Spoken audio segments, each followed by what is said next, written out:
Let me show you how I peg a slip sinker. I think it's very important if you're flipping and pitching to always peg your slip sinker. And you know, a lot of people have an idea how they like to do it. I've got my own idea, and for me, it's the rubber peg. We used to use the old wooden toothpick. That's out. Some people use bobber stops. Those are fine too. But this rubber nail or peg, I think, really works good. And I'll slip it in the slip sinker until a little bit of it comes out the front, and then I'm going to pull it snug, not real tight, just snug. Take my scissors, bend my line out of the way, and clip that nail off just like that. And then I'm going to grab the front of the rubber peg and pull it forward to where I'm only pegging the upper half of the slip sinker, and that allows that line to center in the back half to where it fits better on top of your piece of plastic when you do pull it back down. So now I trim the front.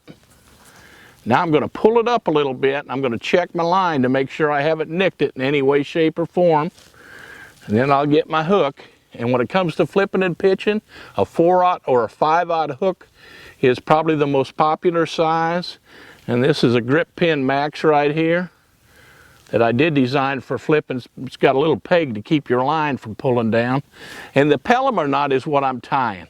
And you want to go through and back through, and always keep these lines parallel to each other. You don't want them twisted. And once you get to that position, you're just doing a half hitch of the line, and you got this loop right here, and that's where you pass the hook through. And now you want to lubricate it just a little bit, and you got this back loop.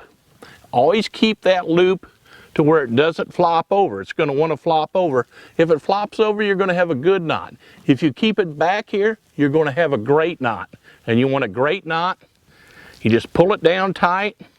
Now you take this tag in, and I like to leave about 1/8 of an inch right there. And that's perfect. Now I'm going to slide my slip sinker down, and it's going to stay right against the plastic bait once I put it on this hook, and I can pull it over branches. It's going to stay together. You're not going to get any false indication of a bite. When you go flipping and pitching, this is how you want to rig your setup.